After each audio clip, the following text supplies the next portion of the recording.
everyone.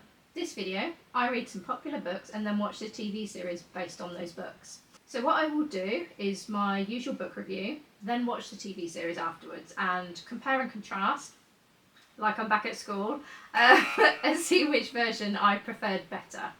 I will, as usual, try to keep all my reviews spoiler-free as possible, so nothing gets ruined for you, but obviously giving my honest reviews throughout. So, the first book is Lessons in Chemistry by Bonnie Garmus.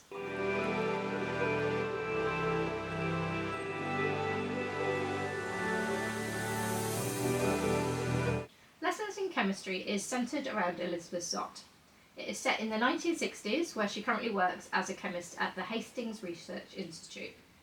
Women were not always treated as equally as they are today, although sometimes it does kind of feel we're on a bit of a backward slide. But anyway, off topic, Elizabeth Zott is a straight-to-the-point, academic, no-nonsense, strong woman. And as you can imagine, not everyone likes that. However, one person who does is Calvin Evans. Calvin is a famous scientist who had to pick of various research institutes to work for because he was nominated for a Nobel Prize, and they obviously all want the accolade of him working for them. Calvin chose to work at Hastings Research Institute for another personal reason. Elizabeth, as one of the only women, possibly the only woman in her research institute, is mistreated, ignored, treated more like an assistant as opposed to the men in her field. One day, Calvin and Elizabeth meet, and he is intrigued by her and sees potential in her work. But not only that, they start to develop feelings for each other. So fast forward a few years, and Elizabeth gets offered a role as a chef on a TV series called Supper at 6. The producers want to kind of put her into a mould of what she should wear, what she should cook, how she should talk, etc. But Elizabeth being Elizabeth, she wants to do things her own way and cook in a scientific way. I mean, she's a chemist after all. As you can imagine, that doesn't go down too well with the male producers and the higher up who want her to basically act like a bored housewife cooking for her husband after a hard day's work. So what are the good things in the book? Elizabeth Zott is such a good character. She's very black and white, sometimes like academics can be, which makes her such a compelling protagonist. She's smart and not your regular sort of person. She refuses to bow down and you really root for her throughout the book. She's a survivor. The romance in this book was amazing. Whilst I would say it's more of a subplot, it had such a high impact on the book and I wanted more of it if I'm perfectly honest. Elizabeth and Calvin are one of my favourite couples in recent reads. This is a really important book for what I would say everyone to read, maybe women especially. We should all try and strive to be a little bit more Elizabeth Zott. This is a really interesting insight into feminism, into how women were treated, especially back in those times. Elizabeth gains a dog and calls him 6:30, as that was the time that she met him. He was looking for food, he was a stray. And I love little touches in books like that. He also actually has a viewpoint at various stages throughout the book, which can be humorous, but also sad at certain points. I really enjoyed the writing style, the pace and the humour. I thought they were really great within the book. So what are some of the bad points within the book? I would say check the trigger warnings. There is some abuse, assault within the book, so obviously if that's going to affect you, you might just want to be aware of that. There are some really sad parts in the book, but actually plotlines like this had such an impact on the book. I was really shocked, but in a good way, if you know what I mean. I think Elizabeth Zott as a character is kind of Marmite. You're either going to really love her or you're going to hate her. I loved her. I loved the no-nonsense approach. I thought she was a really great character personally. Here are some of my favourite quotes from Lessons in Chemistry. "But why was it so hard to get supplies?" Calvin asked. "Hastings has plenty of money." Elizabeth looked at him as if he just asked how, with all those rice paddies, there could possibly be starving children in China. "Sex discrimination," she answered, taking the number 2 pencil she always wore either behind her ear or in her hair and tapping it with emphasis on the table. "But also politics, favouritism, inequality and general unfairness." He chewed on his lips. "But mostly sex discrimination," she said. Some things needed to stay in the past. because the past was the only place they made sense. Whenever you start doubting yourself, whenever you feel afraid, just remember, courage is the root of change, and change is what we're chemically designed to do.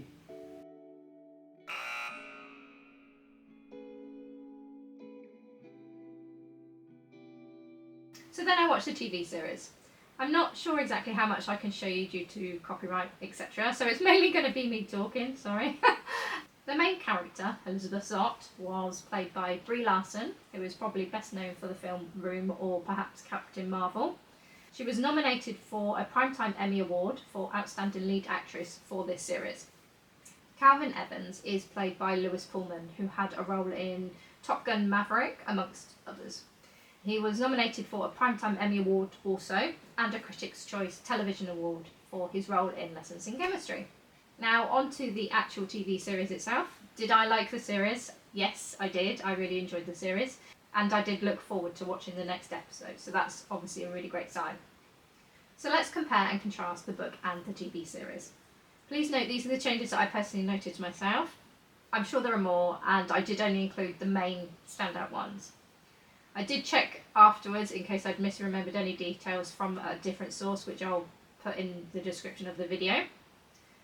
In addition, whilst I've tried not to spoil any major plot lines, I have included the basic plot of the book, like the characters, etc. So it may contain slight spoilers from now on, you have been warned. Please note I have not included everything, and I have tried to keep things as basic as I can to avoid any spoilers. So in comparison between the book and the TV series. The TV series has included, for the most part, the details of the book, which I think is really commendable. Some of the examples are, the main protagonist is Elizabeth Zott. She's a chemist at Hastings Research Institute, who then goes on to present a TV cookery show called Supper at 6. So that's the same. All the main characters in the book are included. There are flashbacks of what happened to Elizabeth while she was studying for her PhD in both the book and the TV series, as was Elizabeth's family life when she was a young girl. Calvin and Elizabeth do move in together with 6:30 the dog. Calvin and 6:30 go jogging together. Elizabeth has issues in her workplace, which I won't obviously go into details about. Elizabeth becomes friendly with Harriet Sloane, who is one of her neighbours, in her time of need. That's not an exhaustive list, like I said, but I don't want to include too much as I feel like it would spoil the book and the TV series itself. So what are some of the differences from the book to the TV series? How Elizabeth and Calvin meet is told differently. In the book, they meet when Elizabeth goes to borrow some supplies from Calvin's laboratory. They then further go on to speak at a theatre. In the TV series, Elizabeth is forced to participate in a beauty pageant in her workplace and meets Calvin there. In both circumstances, though, I do believe Calvin gets taken ill and she helps him. Elizabeth makes friends with Harriet Sloane, who is her neighbour in both the book and the TV series. However, in the TV series, Harriet has been completely reimagined. In the book, she is an older white woman with children who have grown up. Her marriage isn't very happy and it's basically abusive. I'm not even sure if she has a job. This is all completely changed in the TV series. Harriet in the TV series is happily married with 2 younger kids. She's black. Her husband is in the family house, in the family home, but he does go away for work sometimes. Harriet also has a job. She works in a law firm, and she has a storyline of her own, which wasn't in the book. It's been especially written for her, and it's to do with their neighbourhood, so Elizabeth's neighbourhood. Basically, they are planning to build a new freeway, and Harriet is trying to fight against that.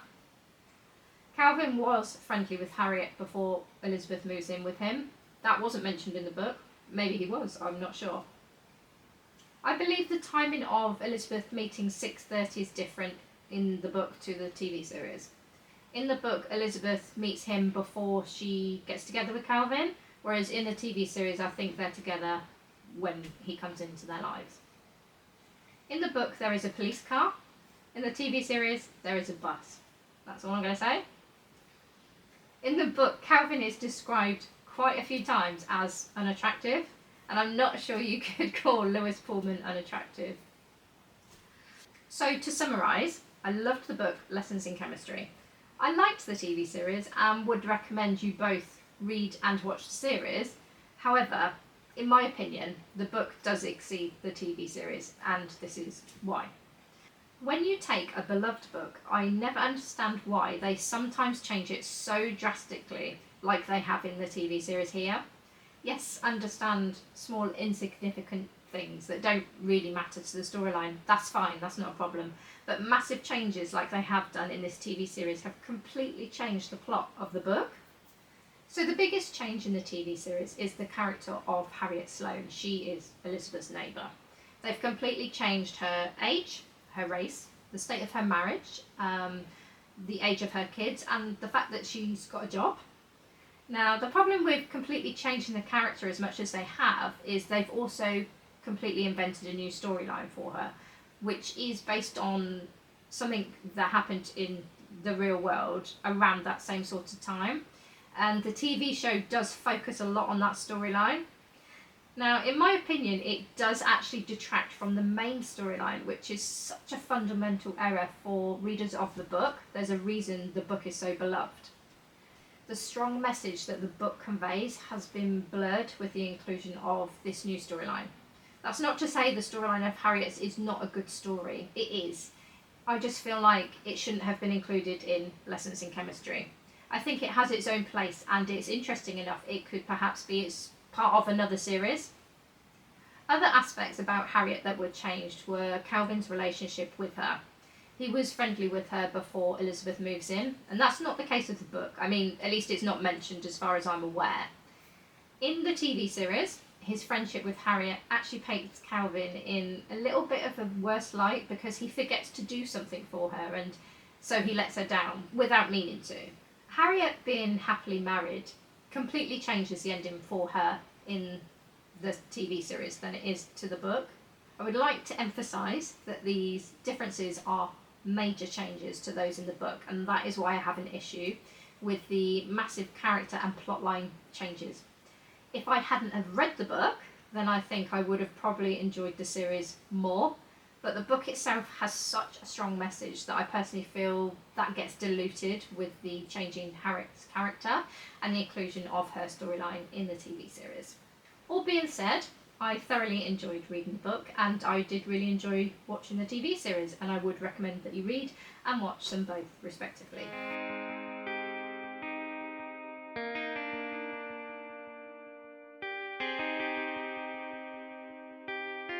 The next book I read was Dark Matter by Blake Crouch.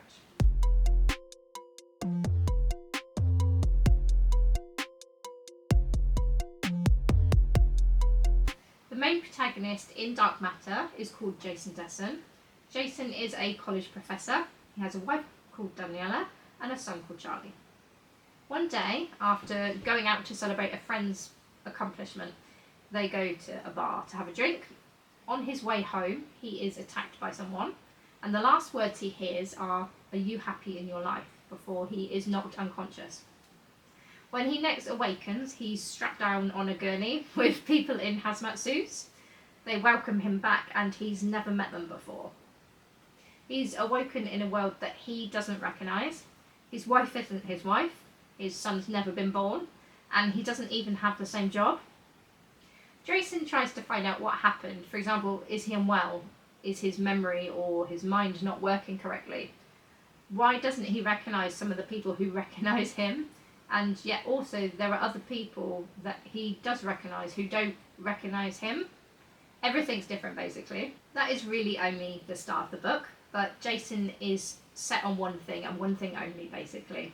He wants to get back to his wife and his son, and he tries to find out how to do that. So what are some of the good things in the book? The book is very thought-provoking. It is very clearly the road you haven't travelled down story, and whether that's a good or a bad thing. This is a story of many parts. It's science fiction, mystery, a love story, and a thriller. Talking about many parts, at the core of the book, I really do feel it's a really nice love story. Jason is desperate to get back to his wife and his son. I feel like it's a bit different, especially from what I personally normally read. I won't say anymore because I don't want to spoil it. I really liked Jason as a character. You really root for him. And now here are some parts I didn't necessarily like. At certain points, it did get a bit too science heavy for me personally. I did zone out a little bit. However, obviously you do have to expect a bit of science in a science fiction book. The ending was good, but it was also quite bittersweet. Here are some of my favourite quotes from Dark Matter. Standing happy and slightly drunk in my kitchen, I'm unaware that tonight is the end of all of this. The end of everything I know, everything I love. No one tells you it's all about to change, to be taken away. There's no proximity alert, no indication that you're standing on a precipice. And maybe that's what makes tragedy so tragic. Not just what happens, a sucker punch that comes at you out of nowhere, when you're least expecting it. No time to flinch or brace.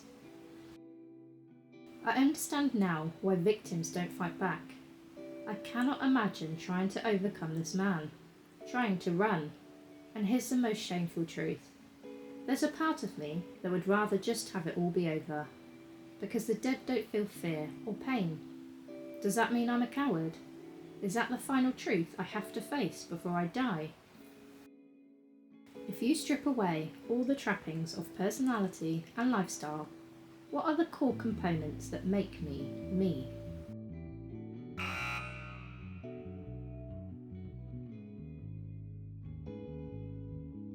So then I watched the TV series, which I also watched on Apple TV. The series was 9 episodes long, which were roughly just under an hour long. The main character, Jason, is played by Joel Edgerton, and his wife, Daniela, is played by Jennifer Connelly. Now, onto the actual TV series itself. Did I like it? Yes, I did. It was an intriguing series, and I was always looking forward to watching the next episode.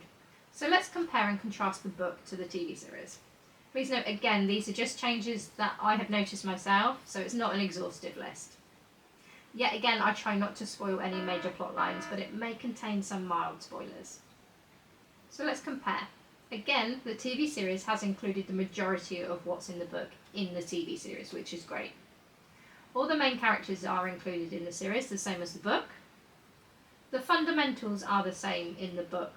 For example, his wife, his son, his job, etc. Also, the science and the rest of that type of thing were included. In fact, there were only a couple of things I noticed that were different. So let's contrast the book to the TV series. So I've got a visitor. He wanted to do the comparisons with me in regards to the TV and the book series. Now, Jason's relationship with one of the employees is different in the TV series to that of the book. And whilst I personally would rather they hadn't changed it, realistically it doesn't really make any difference, so it's not too bad. Without saying too much, whilst Jason's looking for his family in the TV series... Goodbye. Right, where was I? Without saying too much, whilst Jason is looking for his family in the TV series, he comes across another character, which isn't mentioned in the book, but it's not actually out of the realms of possibility due to the nature of the book, although I did find it would make it harder for Jason to leave the character behind, let's say. There is a character in the TV series that I don't believe is mentioned in the book, who gives Jason some money for his research. Again, it doesn't actually change much, and I can see why they added it into the series. Now, when I was fact-checking for this video in regards to the differences between the book and the TV series, I did notice there was an article, and it mentioned there was a character who actually dies in the book who doesn't die in the TV series, and I have to admit, I didn't really compute that. And if you've seen the series or you've read the book, you'll understand. There are other changes, so obviously if you are interested, you can see the link in the description below. What's interesting though is they are going to do a second season on TV, but they've actually used all the material from the book. So I'll be very interested where they go with that. I'd want to watch that. I was really happy with the TV series in regards to the book. I think it was really great at telling the story, and I was really looking forward to the next episode every time. So that is all the books and TV series that I watched for this video. I hope you enjoyed it. So I really did want to include photo stills or video clips of the TV series in this video. However, it wasn't obvious whether you could include them without being copyright stricken, and also some of them you had to pay even for the photos, and I wasn't prepared to do that. I'm not making money as it is on YouTube currently. So if anyone knows of any sites that you can access the photo stills or video stills without being copyright stricken or having to pay for them, please let me know in the comments below. Other than that, I really hope you enjoyed the video. Have you read Lessons in Chemistry or Dark Matter? Did you enjoy them? Have you watched the TV series also? And did you prefer the TV series or the book series? I would really love to know. Please put them in the comments below. I really hope you enjoyed the video, and I hope to see you in the next one. Thanks everybody. Goodbye.